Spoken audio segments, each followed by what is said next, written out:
Assalamu alaikum, and welcome back to another episode of Justice for All Now. I'm your host, Hannah Zuberi, and you're watching us on Muslim Network TV on Samsung Galaxy 19. You can watch the TV station, which is America's only Muslim-focused TV station, on Roku TV, Amazon Fire TV, and Apple TV. So today I'm going to be talking about a topic that is very triggering. It is a topic that perhaps many of our viewers here in the United States and in Canada, Mexico may not be aware of, because this crime is sort of centralized, it's regional, and it's very gender-based. But more than the crime and the issue itself, what I wanted to highlight today is the wonderful work that is being done by our guest and by her foundation to highlight and change and affect positive change in the lives of women who've been affected by acid burn attacks. Masarrat Misbah is my guest today. She's Pakistan's first beauty expert who initiated the trend of professional beauty salons in the country. She's a beautician turned philanthropist who caters to women who are victims of acid attack violence. She has been working to restore their confidence and turn the lives of these women around. Masarrat Misbah started her work years ago to become a beautician, and currently she has over 76 salons in Pakistan. She is a true believer in sustainable development. And for her valuable contributions in various fields of life, Misbah has been a recipient of several prestigious awards. As the president of Depilex Smile Again Foundation, she's the first woman from Pakistan who has been awarded by the Italian government on Women's Day for her courage and commitment. Within Pakistan, for her untiring efforts as a beautician, entrepreneur, social worker, and philanthropist, she has received several exalted awards, including in April 2010, she was honored with the Presidential Award, the Pride of Performance.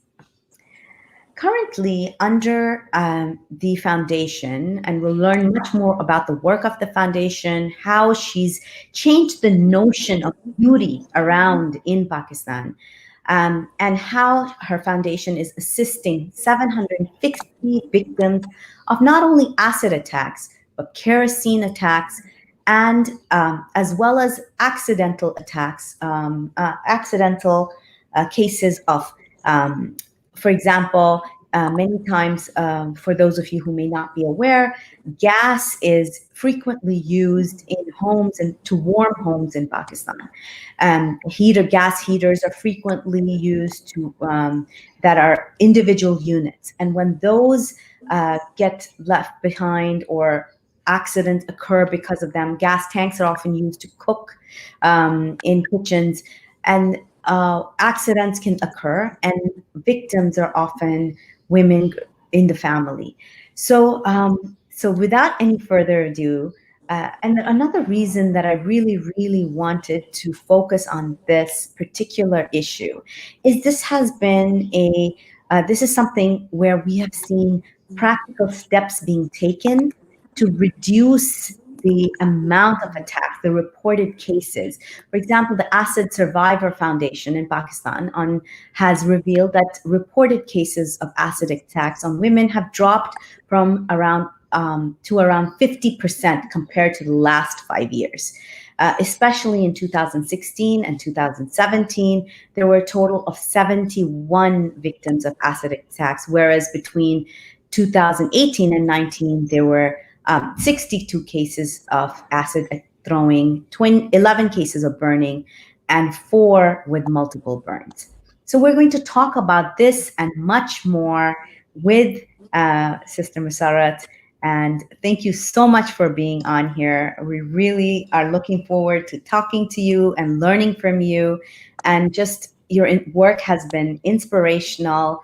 You've changed the life of these women around. So tell me about that very first day that you met a young woman who seeked your help, and you called her, when you first saw her, a woman without a face. Thank you so much for giving me this opportunity to address and to talk to so many you know uh, people around. And this is one issue which actually touches not just my heart, but I think everyone's. Um, and like you said, that particular day when I met this girl who came to me because I've been in the field of beauty for the last 40 years now. So it's all about a woman's vanity, glamour, one pimple, lines and wrinkles, gray hair, whatnot. And this girl walks into my office as I was about to leave, and she says that, you claim to be a beautician and a makeup artist. Do something about my face. And when she unveiled herself, I was standing and I just sat down because there was no life left in my legs. I thought, I was just taken aback, shocked, surprised. And the only thing that I could ask was, what has happened to you? And she goes, that somebody has thrown acid on me. So it took me a little time to kind of regain my senses. And I said to her, I said, uh, because in front of me was this girl who's lost one eye. There was actually no nose, and then her neck and chin were contractured. So she was very badly mutilated and disfigured. So I said, I can't do anything. I'll have to take you to the hospital. And I started calling my clients, my friends, people that I know are good doctors, and all of them were busy because it was 7:30 in the evening and they were doing their private practices. So I said, okay, fine. Tomorrow morning, then I'll take you. You come tomorrow. And she says, I don't have a place to stay. And I said, where have you come from? And she has come from a far flung um area from south of Punjab, and she wanted me to make arrangements for her stay. And to be honest, at that time and at that, you know, I really feel ashamed of myself now that I was actually afraid of the fact that what if the person who's thrown acid on her face is still following her? And what if something like this would happen to me? But, I asked her to stay in my salon, made arrangements for her. And when I went back home, everything changed for me. Um, I prayed to God. I asked for His forgiveness, because it's not that I have not heard about such cases. It's not that I've not read in the newspapers or seen on the television, but it was always like, oh, that's very sad. And that's it. How come I didn't do anything earlier in my life for this? Maybe then I thought to myself, there's always a time for such things. Maybe Allah Ta'ala wants me to help them now. And while I was asking for His forgiveness, I was also saying, Shukr Alhamdulillah, for all that He's already given me. Uh, I don't think that I deserve all those things that He has given me. Yesterday also, even today, because I haven't done anything. And now that He has given me this chance to help these women, I, I I thought that there's so much life which has passed, and I don't know how much long I could live. So with this, I realized that we take things for granted. Right. We take everything for granted. The eyes, the lips, the hands, everything. And we never say Shukr Alhamdulillah. It's only when somebody says you're looking so nice, I say Ji Shukriya, thank you. But it's never Shukr Alhamdulillah, because that's a person who's, our Allah, our Creator, has actually given us all this. So I started her treatment. I took her to the hospital. And then after 15, 20 days, I actually placed an ad in different newspapers, in Okay. Urdu and in English newspapers, saying that if you're acid or kerosene oil burnt victim, come to Deplex on such and such day. And I thought to myself that I can afford to maybe take 3 or 4 more girls Mhm. for their treatments. But on that particular day, I was in for such big shock. 42 girls walked in. Wow. 42 girls from all over Pakistan. They were women, young children, young boys also, and women who've been burnt maybe 20 years back, or young girls who were just burnt only a month back. Mhm. And I said to Allah Ta'ala, I said, Allah, I wanted just 2 or 3. I can't do so many. Mm. But then I realized that Allah Ta'ala gives you only that much that you Yeah, can bear and hold on to. exactly. So I started in 2003, and in 2005 I got myself registered as a non-profit organization. Mhm. During all this time, in 2 years time, I asked help from all my friends, my clients, my family members were the best, because they just opened their hearts to help me with this. And with the passage of time, now it has been 18 years, and in 18 years time I've got more than 750 victims.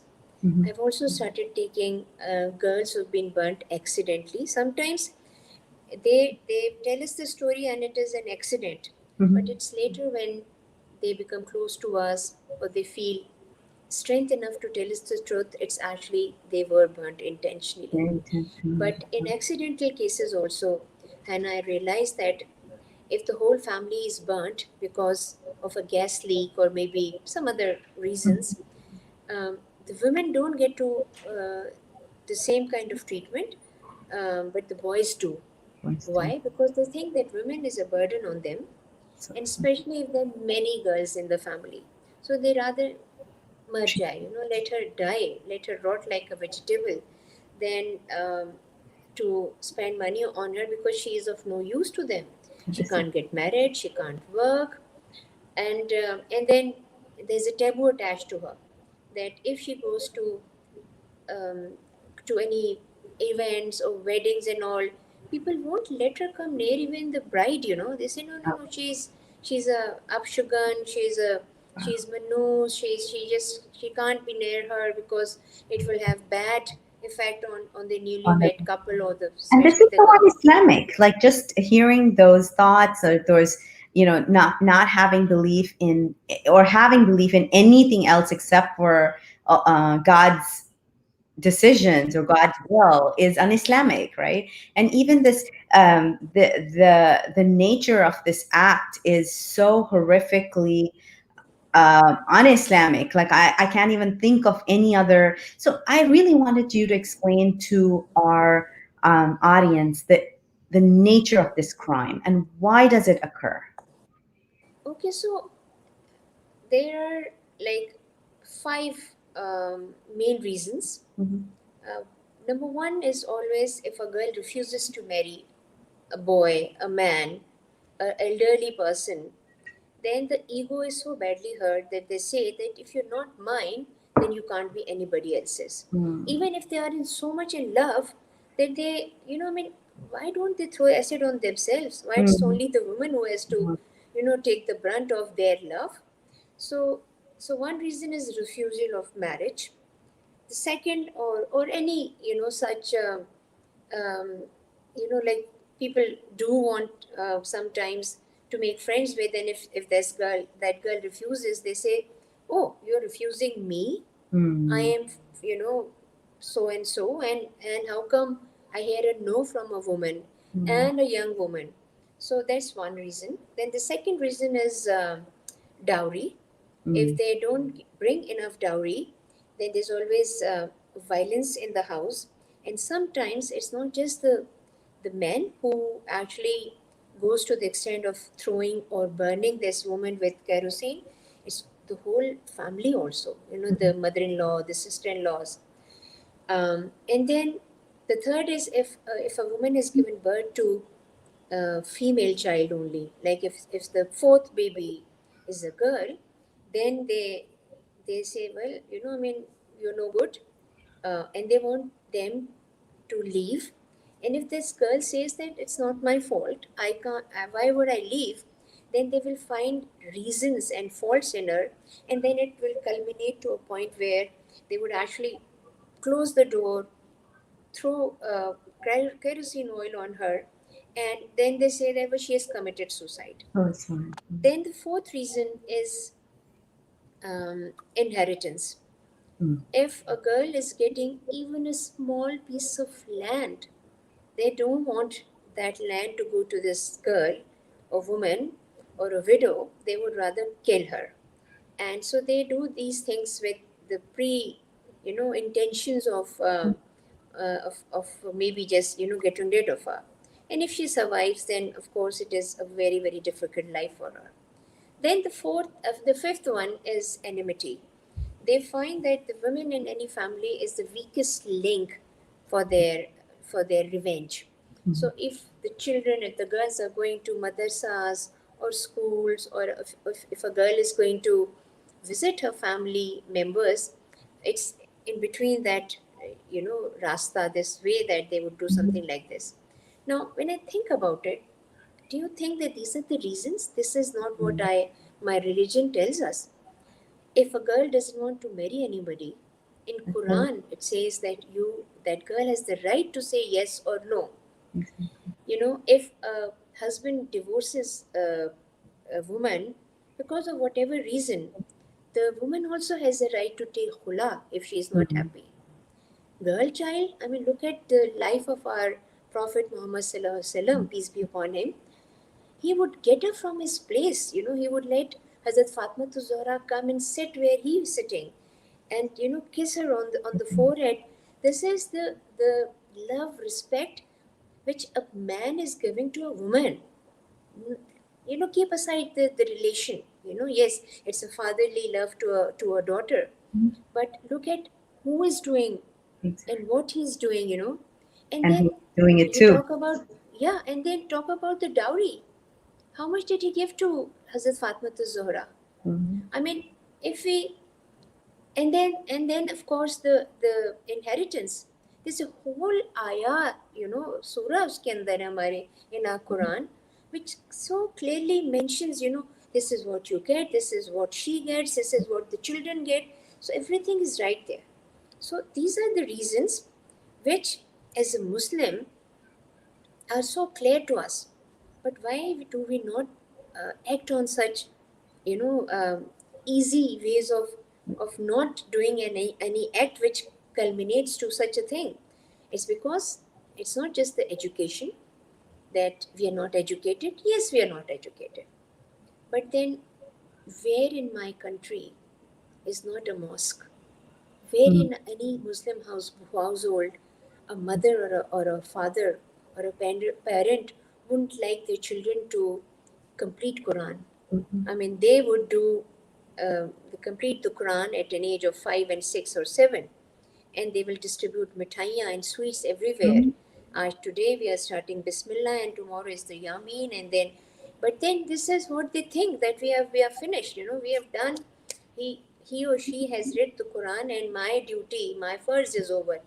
No, it's not over, because as soon as you see as a parent that a child is now thinking loudly or Mhm. asking you question, please start the Quran again, start the translation again, explain it to them. I'm not saying that every child 11 or 12 years old would become a alima or a alim. No, but then the guidance is what is important, and that comes from the parents or the schools. So Mhm. if you're not going letting them go to the school, the parents are their school and parents are their guidance. So this is So, something so which, essentially, what you're saying is that in the society over there, if, even though it is a Muslim country, the Islamic Republic of Pakistan, the essence of the religion is not taught beyond rituals, yes. and so a lot of people are uneducated about the meanings of their faith, or they've been kept away. And this is something that we've noticed too, that women are kept away from mosques in Pakistan. They're not allowed to attend mosques. There's no section to attend. So even if any of this is being talked about from in pulpits, they don't get access to that, even that. So this is something that, so and is there other, are there other historical factors, regional Of course, influences I mean, that? all this has is it's very cultural, Mhm, and it's also very global also. mhm, The violence against women is very global. mhm, It's just because of our culture and our lack of knowledge about our religion, we do such things, mhm, such crimes. And from in the subcontinent, in Bangladesh, in Sri Lanka, all these countries where there's poverty and where there's lack of education, no religion teaches us, to do things which are um, as heinous and as bad, um, may it be any religion. exactly. But unfortunately, apart from the religion and education, the the implementation of the law is also very important. The I did want punishment for the perpetrator is also very So I important. did want to talk about the legal aspects of this. What are, like, what is the punishment of an acid attack in Pakistan? What sort of laws are already in the books that pertain to this specific violence All right, crime? now let me tell something very important. It's not that every woman is being burnt by acid or kerosene oil. Mhm. It is uh, violence, a domestic violence as such, and women are 51% of the population of Pakistan, and Mhm. unfortunately, because of lack of education and not giving them right knowledge Mhm. of the religion, also has brought us to a point where such heinous crimes are taking place. But in Pakistan, we have laws about, laws for trees, laws for animals. So we have laws for women also. Mhm. But the it says that justice delayed is justice denied, Mhm. because women are not aware of the particular law which actually, pertaining to such kind of crime. If they do have the strength, and if they do, um, you know they go to the police station to report it, unfortunately, the person writing is a man. Mhm. The woman who has come, with her father or brother or whoever, is they're not aware of the fact that there is a particular law especially for such kind of crime. And it's so sad that if a woman says that, or whoever comes with this woman, they have to be there, they have to go and report it themselves. So they say, you must have done something to deserve this. To deserve This this. is the kind of mentality, and this is such a patriarchal, and it's such a male dominated society. Unfortunately, it will Well, I'll take tell you us. one thing, that police officers say that to rape victims in the United States as well. So just, So, yeah, so it it's is it's actually, global. yeah, it is global.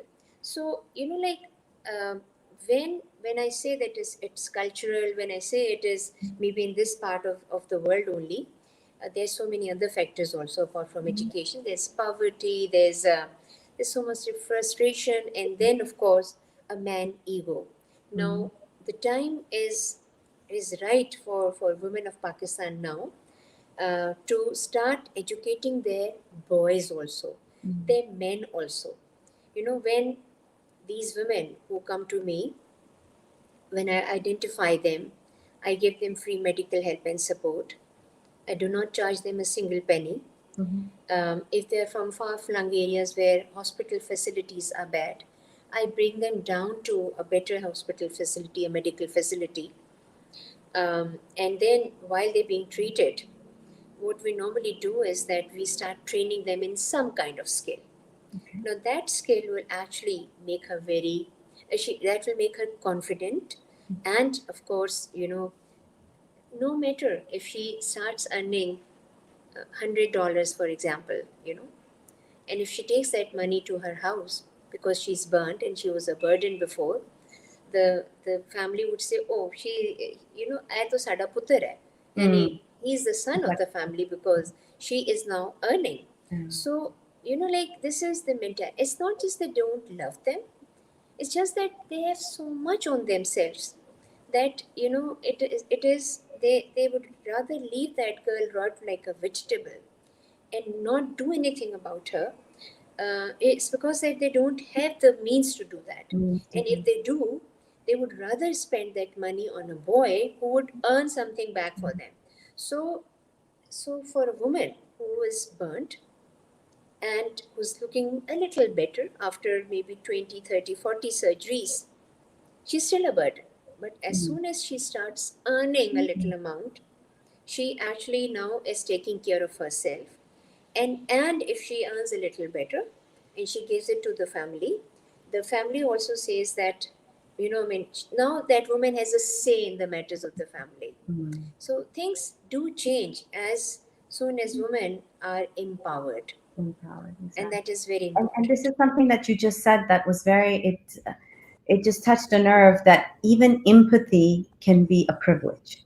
That when you are starving and when you have 8 9 mouths to feed, then even having empathy for your own child can be a privilege that only comes when you have enough to take care of them. Subhanallah, that Exactly. is just, and that's when the responsibility of the larger society comes into play as well. This So, is earlier when you were asking about the law, mhm, so in 2011, um, Deplex Smile Again Foundation and other organizations together made a lot of hue and cry about it, and there were mhm, certain amendments also made in the already existing law. okay, And those amendments have actually made a difference also. Um, the reporting has also become more mhm, as compared to earlier, okay, and media has also played a very pivotal role. So the law says that if a woman is burned by acid or kerosene oil, the perpetrator would get a lifetime imprisonment, which is 14 years. Now mhm, 14 years is counted as like 7 day and night. So okay, that is nothing compared to the lifetime of a woman who exactly, has been, given such a punishment just for refusing or not bringing enough dowry, or producing children, which is no fault of hers. exactly. But and a compensation of 10 lakhs, okay? Which, of course, the person who has done such crime is maybe not a very wealthy person. Hmm. So, the punishment can increase. But unfortunately, it's a bailable offense. So, what Okay. happens is that if that person gets a bail, that person is out of bars. If he's put behind the bar, and let's suppose that the process of the courts and the hearings are still going on, eventually when he's given a punishment, all that time that he spent behind the bar would be counted in. So automatically his 7 years would become even less. But if Mm. he's, if he gets a bail, so he becomes a more violent person. He would go straight back to the family and say, either take this case back or compromise with me and I'll give you certain amount of money, Mm. or I will do the same with the other Girls in the female family. members of the family. Yeah. So it's a very sad situation because these families are weak. These are from very humble background, and they're very frightened and they're very embarrassed. Embarrassed because people are very unkind. Mm. Although it's not, maybe it's not her fault, but they would say she must have done something. She Mm. was you know not a good character. It's very easy for in our kind of a society to make a woman a very bad character woman, Mm. and then it goes on and on and on. So families actually don't even speak about it. They would rather move from one place where they've been living for maybe last uh, 25 years to another city where people don't know them. Wow. And it's so sad that sometimes when I am giving they're getting treatments maybe in Lahore where I live, and this girl has come from a far flung area, and after the treatment, after one surgery, two surgeries, I would call the family and say, okay, you know, she's now, feeling better, and her next appointment is maybe after 2, 3 months. You can, take her back. And they would say, no, no, Baji, please keep her with you. We Mm. can't afford her. Now, at any time, if you come to my place, visit me, you'll find 4 or 5 girls staying with me. Mashallah. And I try to take care of them, but I know that I cannot give them the luxuries, because when they do go back to their own villages and town, they will be unfit there. So I start uh, treating them, and I start teaching them ways of how to take care of themselves. They have to be self independent. Mhm. And it's, I mean, they are, like I said, they're from very humble background, maybe not so educated also, at times not at all educated. Mhm. So they're when I give them any kind of skill, Mhm. um, and I always ask them, what do you want to you know uh, get the training on? They say beauty parlor. And I said, Yeah. okay, fine, I can give you a beautician's training. But the sad part is the attitude of the people around us. Mm. Attitude of even the people who are educated. If these girls are working at Eplex in my salons, and you will be shocked and maybe surprised. It's a pleasure to actually see a burnt victim as my front desk manager. Oh, And I mean, she takes care of herself. She comes, walks in. She's very, she's gone through a lot of surgeries. She's still mhm. looking much better. But, she comes and she applies a lipstick, and she does her eyebrows. And if she realizes that I'm watching her, she goes like, am I looking right? I said, yes, you're looking beautiful. Beautiful, That mashallah. smile on their faces, that And that beauty, is that it's that is so. that that is that perception of beauty, the perfect features or the perfect skin, and that's what's perpetuated constantly and contributes to objectification of women. And Yeah, yet, mashallah, with you putting them in charge of not only their own beauty and their own and other people's beauty, you're really putting like that artistic brush in their hands and changing the meaning of the word, where people are now forced to look at the person for their talent, for their charisma, for their character, and not look exactly. at this outer facade. Subhanallah, that is. I mean, amazing. I mean, for me, it is um, it is a day. My day begins with their faces, and my day ends with their faces. Like I said, they stay in my house. But for other people to realize that Allah Ta'ala has been so kind to them is also another very important factor. Mhm. And encouraging them, and to actually appreciating them, that they are doing something which normal human beings are doing, normal women are doing. Like if they are making, maybe helping a bride, Mhm. um, you can you can actually see, I feel it, that they must be thinking something like, will I ever be a bride? Will Hmm. I ever look that beautiful? No, but I can make her look beautiful. Yeah. And you'll be, it's really, I wanted to ask alhamdulillah. you how many.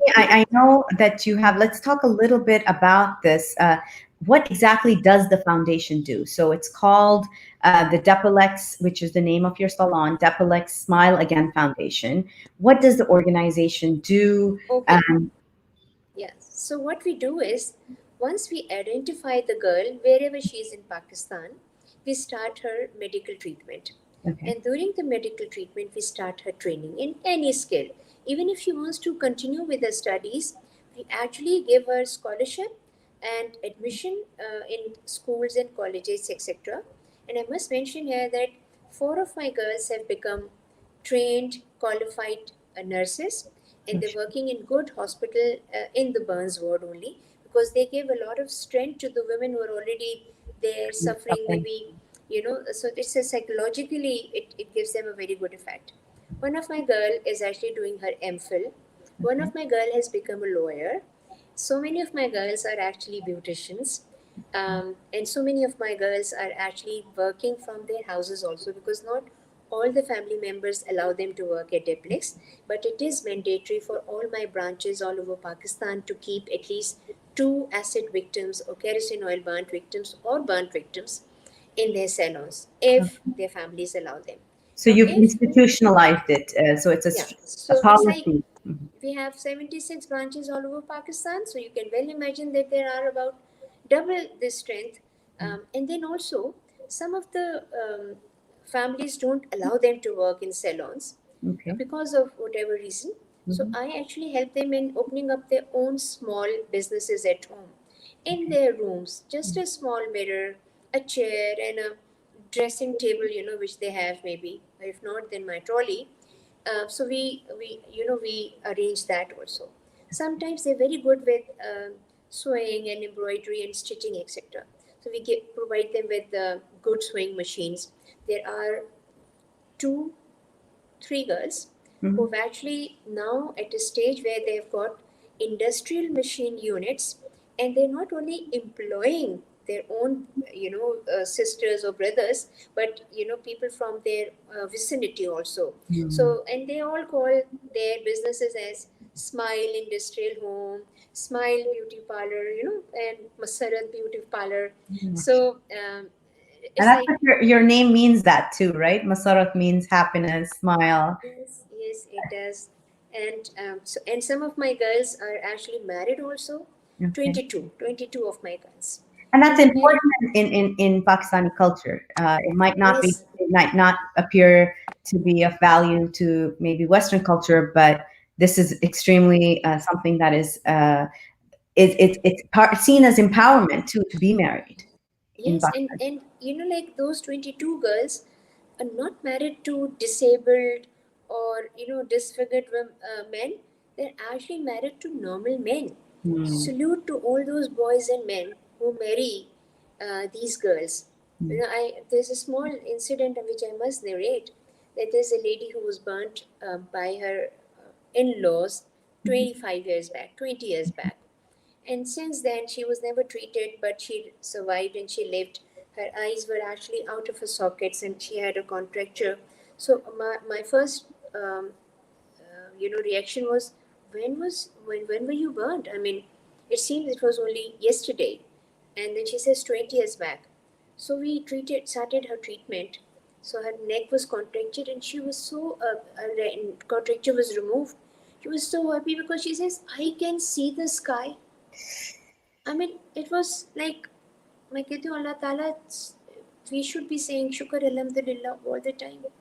And then her eyes were also treated. She wears glasses. She doesn't have ears, so I've put black glasses along with elastic band. So she wears this. And then there was this proposal for her, and she said, you must come as my mother. And I said, okay. So I went there, and there was this gentleman in Gujranwala, elderly man.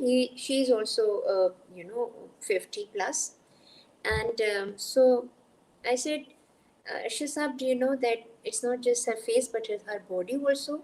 Why do you want to marry her? And he looked at me and he said, why do you want to take all the du'ai and khair from Allah? Why can't I take some? And I started crying because there are people around us. There are men here who are so, I mean, amazing. So Real she's men. now very happily married, and when she lives in Gujranwala now. There are other cases also. They've got children now. And it's so They take wonderful care to of. hear these happy stories, because when there's such a horrific crime like that, and to achieve justice for them, sometimes justice just doesn't come in the perpetrators getting punished, but in the victories of the survivors. Yes, So, and these girls actually, I invite them in whatever gathering we have, mhm, so that when they sit with them, they tell them, they explain to them that, don't worry, things are good. Because if I ask the families to send these girls for their psychological or psychiatric treatments, they don't allow them. Mm. They say, "Ji, jal gayi hai, sad gayi hai. She is not mad. She is." So they say she doesn't have any mental problem. She is burnt. So so there's a lot of ways of calling them. I call Mm. them for picnics. I call them for, let's go and watch a movie, or I call them to go and visit. If I'm in Karachi, take all the girls from Sindh area. Let's Mm. go to the sea. But I mean, the amazing thing is that these women are so resilient, and they are so loving and so caring, so brave. I mean, if I ask them, I say, would you like to eat out somewhere? And say, where Mm. do you want to go? And one would say कि किसी hotel में लेके जाएंगे, Mm. हमें McDonald's खिला दें. If for Oh. them, McDonald or maybe KFC or a Pizza Hut is a treat. Mm. And they eat a little and they keep the rest of it in their purses because they want to take it home. Maybe show it to their neighbors or give it to their children. Oh. The small things matter to them. When they come, um, they maybe they're learning something. They finish early. I said, okay, let's sing. Oh, so they have beautiful voices. They say hum. They say nate. And once a year, I do keep a small um, gathering for them where we call an alma, or somebody who could teach them a little bit about religion also, because obviously they have children and they should be treating them and teaching them something better than how they were treated. And it's so sad because all the time they say, I did not do that bad that I should be punished like this. So, in their heart, they actually khafa from Allah Ta'ala. And So they have you're making that complaints. connection back Huh. to So, God. for them to One. bring it back to realizing it that Allah Ta'ala is happy with you. Allah Mhm. Ta'ala is there for you. That's why you are surviving. That's why you're giving strength to other women also. Exactly. Now, one practical thing that I wanted to ask you about is the sale of acid in Pakistan. So this is something that if this was, you've shared that because of media awareness, attacks have gone down by 50% over the past couple of years, but actually having a practical ban on the sale of acid, how easy is it to buy acid in Pakistan? Uh, See, what I've started doing now is that there is a law Mhm. where a person who sells the asset has to get a license, right? Mhm. So he has a license and he can sell it to anybody who walks in. He can sell a drum of acid also, and he can sell a small, neat bottle of, sulfuric acid or maybe nitric acid. Okay, that is only for $1 or maybe a little more than $1. So my I'm working on a law which would actually differentiate between the use of commercial use of acid Mhm. and domestic assets, which are used for maybe drainage or for cleaning, etc. So I'm working, excuse me, on that. It is taking a long time, but it will happen. um, the the Justice Department is actually, they have we have produced all the papers, everything which they can think of. We have already written and given it to them. But because of our 18th amendments, Mhm. every law which has to be made first in the provinces, and Okay. then if it's an issue that big, it goes to the federal, which is Mm. the National Assembly. So provinces are working on it. Unfortunately, because of the instability of our political system, such laws which are maybe pertaining to women Get are lost not in the important. shuffle. Yeah. They get So lost. they're not that important, but it will happen. It will happen. I am so 100% sure about it. Yes, and people don't realize how dangerous. So imagine you can walk up to the corner store and buy a bottle for less than $1, and use it to and ruin ruin somebody's life. life. Exactly. So now I do want to ask, how can people help those who might have watched this? And we're going to show a documentary on your foundation. How can people help? How is the foundation supported?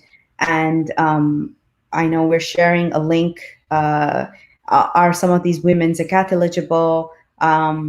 Yeah, I'd like you to Okay, possibly they answer. are zakat eligible. They are, and we have an account which has where we take donation, and we have a account. If you say that it is for zakat only, then of course it goes to the Muslims only. But the donations can go to, because we are treating women from other ethnic, Great. ethnicities also, like they're Christians also, they're Hindus also, there are other, Parsis also. Mhm. So, we treat them, but of course, the donation is going to help them. Your khairat, your zakats, your sadqat would help them. If you want to, let's say, support a person, I would say don't do that, because one person's support is going to be years of treatment. And so, give the donation or zakat, and let it be spread out between, Between evenly between the most needy. If there is a young girl who's only 13 years old, if she's been raped and then thrown acid, there's so much that needs to be done for her. So we, if maybe she is our priority right now, but then there is another woman who's lost both her eyes, and Mhm. she needs, she can't learn anything. She can't. So she needs to be rehabilitated. So Sure. we can think of so many other ways. You can always, if you're a doctor, if you're coming to Pakistan to attend a wedding or to meet your family, please take out 3 days of your life, and let us, Oh my God. take these women to you, and you operate them. Or if you're coming, please bring some medicines for them. So since we're If winding down, let's show this documentary. I Yeah. do want to warn the audience that some of the scenes are quite graphic. They're triggering. So watch at your discretion. But can I just say thank you to everyone? Thank you so much for being here. Inshallah, next time I'm in Pakistan, I'd love to come visit. And Please, everyone is welcome to come and meet these guys. inshallah. Inshallah.